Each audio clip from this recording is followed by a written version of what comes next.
কি হচ্ছে? কি হচ্ছে দুজনের? ওদের সপ্তাহে একদিন স্ক্রিন টাইম অ্যালাউ ল্যাপটপে, তাও যখন ওরা পরীক্ষা চলে না তখন। এছাড়া ওদের কোনো স্ক্রিন টাইম অ্যালাউ নয়। আমার ছেলে রোজ বিকালবেলা খেলতে যায়, কিন্তু কালকেও দেরি করে এসেছিল বাড়িতে, সন্ধে হয়ে গেছিল। তাই জন্য ওকে আমি আজকে একটুখানি শাস্তি দিয়েছি যে আমার বলা টাইমের যে টাইম ছিল সেই টাইমে সে ঢুকতে পারেনি বলে আজকে আমি খেলতে দিইনি। তাই জন্য ও একটু বোর হচ্ছিল, তাই তো, তাই জন্য আজকে একটু স্ক্রিন টাইম দেওয়া হয়েছে।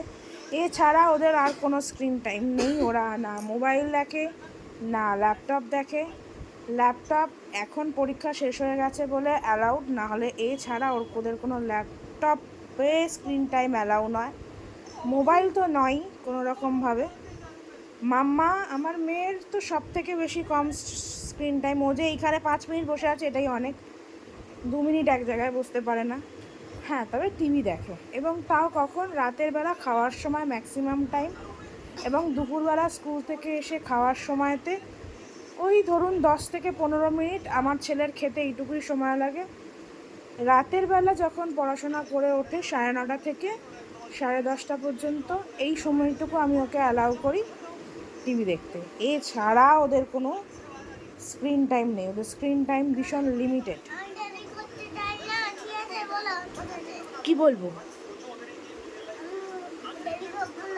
তুমি দেরি করবে না তো?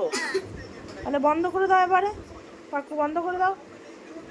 না, এখন বন্ধ করে দাও, অনেকক্ষণ হয়ে গেছে, এবার বন্ধ করে দাও। হ্যাঁ, তুমি দেখছো না তো?